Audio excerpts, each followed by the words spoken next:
Bismillahirrahmanirrahim. Assalamualaikum warahmatullahi wabarakatuh.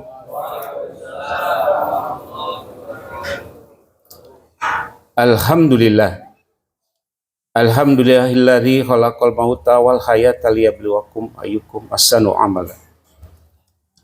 Asyhadu an la ilaha illallah wahdahu la syarikalah wa asyhadu anna Muhammadan abduhu wa rasuluh.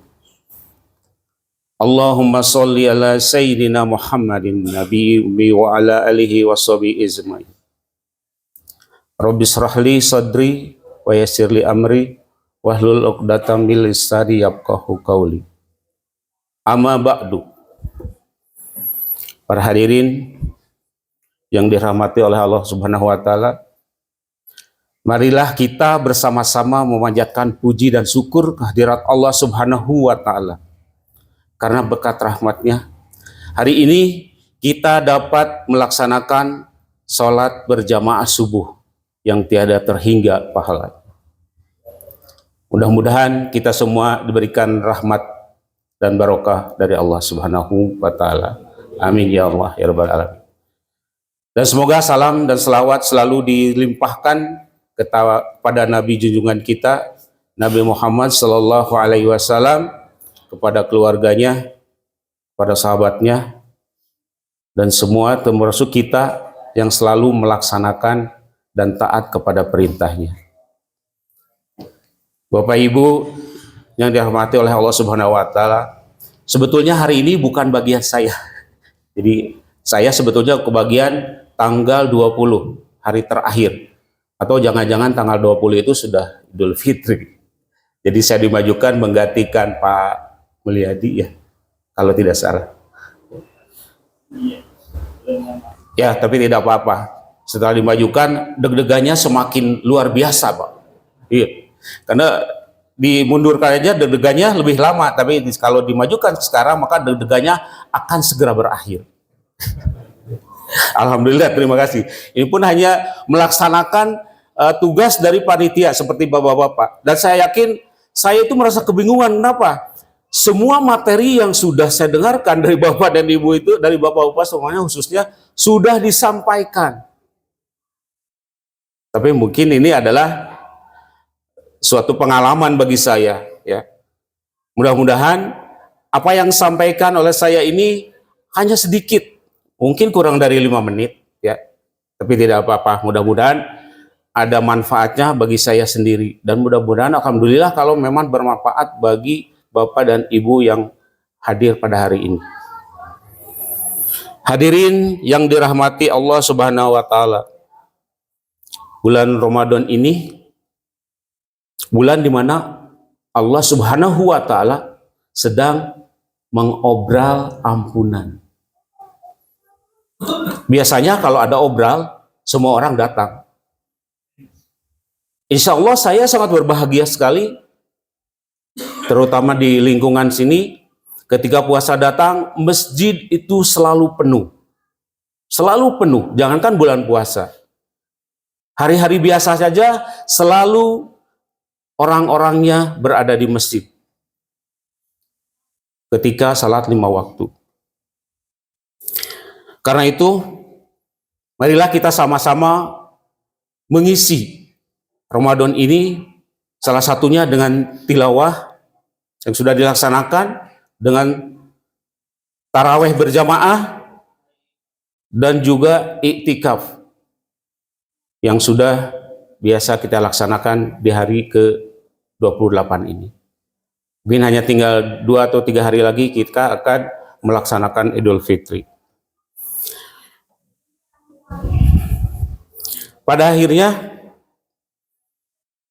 di antara bulan Ramadan ini kita mengharapkan adanya ampunan dari Allah Subhanahu wa taala. Dosa-dosa yang telah kita lakukan, yang telah lalu, mudah-mudahan dengan adanya bulan puasa ini Allah bisa mengampuni kita. Namun demikian, tantangan yang kita hadapi sangatlah berat untuk mencapai manusia bertakwa. Apalagi sebentar lagi Ramadan ini akan meninggalkan kita. betapa sedihnya orang-orang yang tahu. Bumi juga menangis karena akan ditinggalkan oleh malaikat yang berjuta-juta malaikat akan meninggalkan kita. Tetapi pada dasarnya tujuan atau goals kita di Ramadan ini bukanlah hanya tilawahnya saja.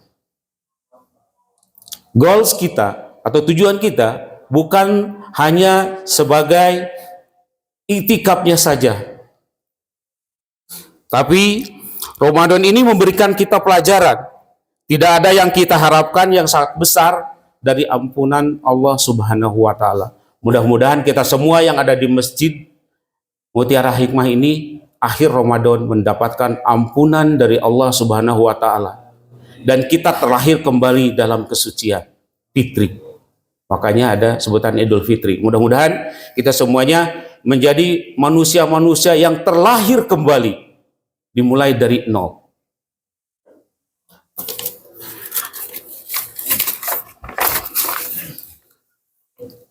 Bapak Ibu, di hari Ramadan ini, di bulan Ramadan ini, banyak sekali ada tilawahnya yang hampir 5 kali tamat, gitu ya, 5 kali selesai. Ada yang 1, 3, 5, bahkan lebih dari yang 5. Tapi belum tentu itu mendapatkan ampunan dari Allah Subhanahu wa taala. Kenapa? Kalau dari tilawahnya itu memunculkan kesombongan. Dan yang kedua, dari tilawahnya itu kita ujub. Bahkan ada iktikaf 10 hari.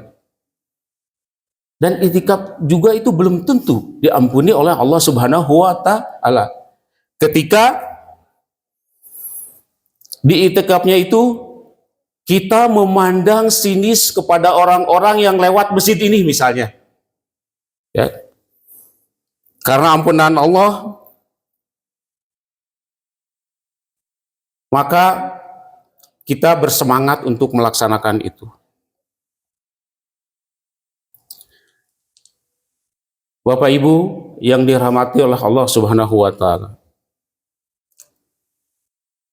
Karena sesungguhnya ampunan Allah tidak pernah menyentuh hati yang tinggi atau hati yang sombong.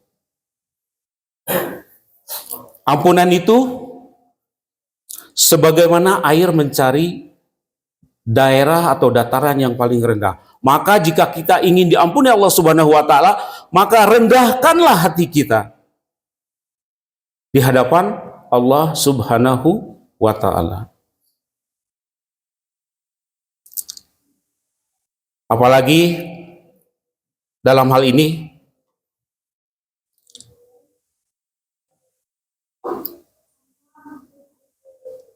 jangan lupa kita juga selalu berdoa di hadapan Allah Subhanahu wa taala dengan membacakan Allahumma innaka afuwun tuhibbul afwa fa'fu anna. Lalu dalam kondisi air matanya menetes,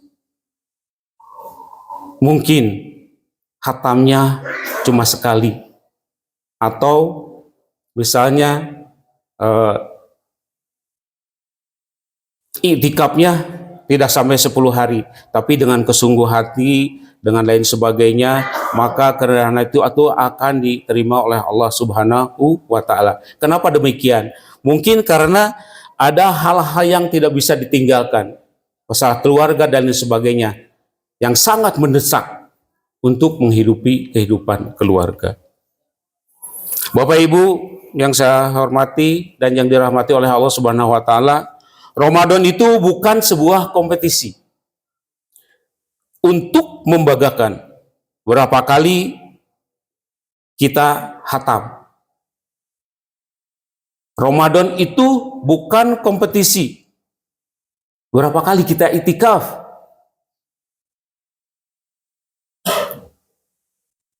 Bukan seperti itu. Di Ramadan itu kompetisi kita untuk menjemput ampunan, dan sesungguhnya ampunan itu menyapa kepada hati mereka yang merendah. Allah itu menyapa mereka yang hatinya merasa hina, di hadapan Allah Subhanahu wa Ta'ala. Kita jangan mendingkan hati, karena Allah menyukai orang-orang yang betul-betul berserah diri dan merendahkan diri di hadapan Allah Subhanahu wa Ta'ala. Dan berapa banyak dari kita yang suka mengatakan dengan sombong. Misalnya, saya sendiri misalnya, saya dari masjid. Alhamdulillah, saya ada di masjid. Hari ini kebetulan, sepertinya kebetulan hari adalah malam Lailatul Qadar. Alhamdulillah ada di masjid. Tetapi di belakangnya diikuti dengan kata-kata yang sangat tidak disukai. Rugi sekali misalnya, orang-orang yang ada di rumah. Tanpa dia mengetahui bahwa yang di rumah itu justru sedang bersujud sambil mengucapkan Allahumma innaka afuwwun tuhibbul afwa fa'fu anna, dengan sepenuh hati, dengan merendahkan diri dan sebagainya. Maka Allah Subhanahu wa Ta'ala akan mengampuni semua dosa-dosanya. Mudah-mudahan sekali lagi kita semua mendapatkan ampunan dosa yang sangat luar biasa dari Allah Subhanahu wa Ta'ala. Inilah yang menjadikan kita paham. Ramadan itu bukan menjadikan hati yang sombong, tapi justru sebaliknya. Dengan Ramadan ini kita harus merendahkan diri kita di hadapan Allah Subhanahu wa Ta'ala. Hadirin yang dirahmati Allah Subhanahu wa Ta'ala, marilah kita selalu bersyukur kepada Allah Subhanahu wa Ta'ala dengan apa yang kita miliki pada saat ini. Syukur alhamdulillah kita masih mampu pergi ke masjid sendiri sebelum kita diangkat oleh mereka ke masjid. Artinya kita sudah meninggal dunia. Syukur alhamdulillah kita masih mampu sholat berjamaah sebelum jamaah yang mensalatkan kita. Dan syukur alhamdulillah kita masih mampu sholat di belakang imam sebelum kita disolatkan di hadapan imam. Itu adalah menjadi suatu renungan bagi kita, apa yang harus kita lakukan selagi masih hidup di dunia ini. Bapak Ibu yang dirahmati oleh Allah Subhanahu wa Ta'ala, ada sebuah renungan yang mudah-mudahan dapat meningkatkan keimanan kita kepada Allah Subhanahu wa Ta'ala. Renungan itu yang pertama, Bapak tahu semuanya besi itu kuat, keras, tapi masih ada yang bisa menaklukkannya. Supaya kita tidak terjadi keputusasaan, maka ada renungan yang seperti ini. Besi itu kuat, tapi api mampu meleburkannya. Masih ada ilmu di atas ilmu yang lainnya. Api juga begitu kuat dan panas, tetapi air bisa memadamkannya. Air juga begitu, meluap, tsunami dan lain sebagainya, tapi hanya dengan awan bisa menyerap air tersebut. Bahkan angin yang besar bisa dihalangi oleh bukit, bukit yang besar masih bisa dihancurkan oleh manusia. Manusia bisa menghancurkannya dengan kecanggihan teknologi sekarang ini. Dan terakhir, manusia yang begitu hebat dan luar biasa masih bisa ditundukkan oleh nafsu. Begitu Bapak-Bapak. Tetapi nafsu yang sangat kuat itu masih bisa ditaklukkan oleh iman. Kita semuanya insya Allah punya iman. Ya. Tapi bila iman kita kuat, tidak ada yang bisa atau mampu mengalahkannya. Hanya Allah Subhanahu wa Ta'ala yang tahu segalanya. Mudah-mudahan ceramah yang singkat ini ada manfaatnya buat saya sendiri khususnya dan buat Bapak-Bapak. Mohon maaf jika ada kesalahan dan ada kata-kata yang menyinggung. Mudah-mudahan semuanya dalam keadaan sehat walafiat dan di akhir nanti kita mendapatkan ampunan dari Allah Subhanahu wa Ta'ala. Wabillahi taufiq wal hidayah. Wassalamualaikum warahmatullahi wabarakatuh.